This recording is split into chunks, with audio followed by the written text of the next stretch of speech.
তেহরানের সাম্প্রতিক পরিস্থিতি ইরান ও মধ্যপ্রাচ্যের রাজনীতিতে নতুন করে আলোচনার জন্ম দিয়েছে।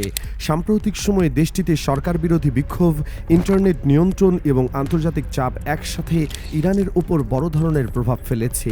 একাধিক আন্তর্জাতিক গণমাধ্যমের দাবি অনুযায়ী বিক্ষোভ দমনের সময় ইরান সরকার আধুনিক প্রযুক্তির সাহায্যে ইন্টারনেট ও স্যাটেলাইট যোগাযোগ সীমিত করে দেয়।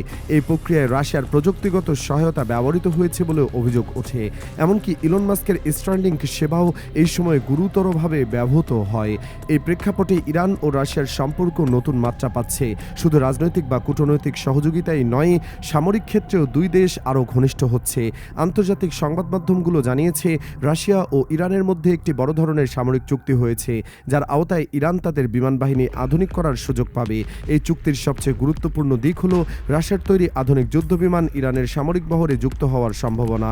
প্রশ্ন হচ্ছে, পশ্চিমা নিষেধাজ্ঞার মধ্যে এই যুদ্ধবিমানগুলো কিভাবে ইরানে আসবে? বিভিন্ন সূত্রের দাবি, রাশিয়া সরাসরি বিমান সরবরাহ না করে ইরানের ভেতরেই উৎপাদনের ব্যবস্থা করতে পারে। এতে রাশিয়ার প্রকৌশলীরা ইরানের এভিয়েশন ইন্ডাস্ট্রির সঙ্গে যৌথভাবে কাজ করবে। এর ফলে নিষেধাজ্ঞার বাধা অনেকটাই এড়ানো সম্ভব হবে।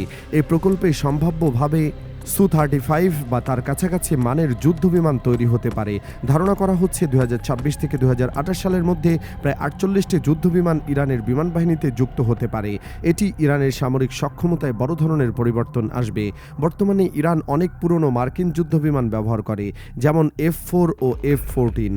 অন্যদিকে ইসরায়েল ও সৌদি আরবের মতো দেশগুলো ইতিমধ্যেই F-35 ও আধুনিক F-15 ব্যবহার করছে।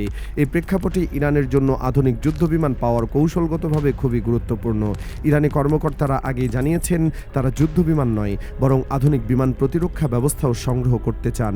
আলোচনায় রয়েছে রাশিয়ার S-400 এবং চীনের HQ-9B এয়ার ডিফেন্স সিস্টেম। এসব ব্যবস্থা ইরানের আকাশ প্রতিরক্ষাকে অনেক শক্তিশালী করে তুলতে পারে। S-400 এর রাডার এবং ক্ষেপণাস্ত্র ব্যবস্থা কয়েকশো কিলোমিটার দূরের লক্ষ্য শনাক্ত ও ধ্বংস করতে সক্ষম। একইভাবে চীনের HQ-9 সিস্টেম আকাশ প্রতিরক্ষায় বড় ভূমিকা রাখতে পারে। এর ফলে ইরানের আকাশসীমায় প্রবেশ করা যে কোনো শত্রু বিমানের জন্য বড় ঝুঁকি তৈরি হবে। এই সামরিক উন্নয়নের পেছনে ইরান ও রাশিয়ার মধ্যে স্বাক্ষরিত দীর্ঘমেয়াদী কৌশলগত চুক্তি গুরুত্বপূর্ণ ভূমিকা রাখছে।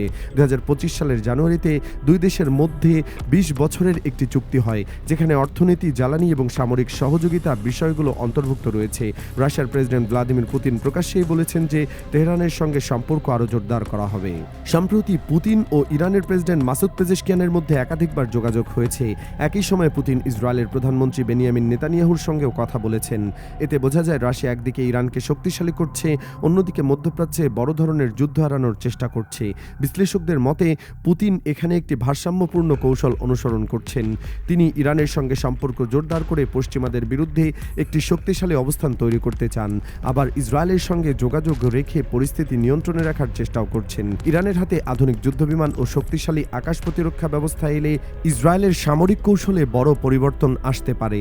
বর্তমানে ইসরায়েল সিরিয়া ও আশপাশের অঞ্চলে তুলনামূলক সহজেই বিমান অভিযান চালাতে পারে, কিন্তু ইরানের আকাশ প্রতিরক্ষা শক্তিশালী হলে এই ধরনের অভিযান অনেক বেশি ঝুঁকিপূর্ণ হয়ে উঠবে।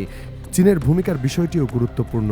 ইরান যদি রাশিয়ার পাশাপাশি চীনের সামরিক প্রযুক্তিও ব্যবহার করে, তাহলে তারা কেবল একটি দেশের উপর নির্ভরশীল থাকবে না, এটি ইরানের কৌশলগত স্বাধীনতা বাড়াবে। ভূরাজনৈতিক দৃষ্টিকোণ থেকে এই পরিবর্তন মধ্যপ্রাচ্যের শক্তির ভারসাম্যে প্রভাব ফেলতে পারে। বিশেষ করে হরমুজ প্রণালী নিয়ে ইরানের অবস্থান আরও শক্তিশালী হতে পারে, যা বৈশ্বিক তেল সরবরাহের জন্য অত্যন্ত গুরুত্বপূর্ণ একটি রুট। তবে এই পরিকল্পনা বাস্তবায়ন সহজ হবে না। যুক্তরাষ্ট্র ও তার মিত্ররা নানা ধরনের অর্থনৈতিক ও কূটনৈতিক চাপ প্রয়োগ করতে পারে। প্রযুক্তিগত দিক থেকেও ইরানের জন্য এত উন্নত যুদ্ধবিমান নিজস্ব কারখানায় তৈরি করা বড় চ্যালেঞ্জ হবে। তারপরও ইরান স্পষ্টভাবে দেখাতে চায় যে তারা আর আগের মতো বিচ্ছিন্ন ও দুর্বল অবস্থায় থাকতে চায় না। রাশিয়া ও চীনের সহযোগিতায় তারা তাদের সামরিক ও কৌশলগত অবস্থান নতুনভাবে গড়ে তুলতে চাইছে।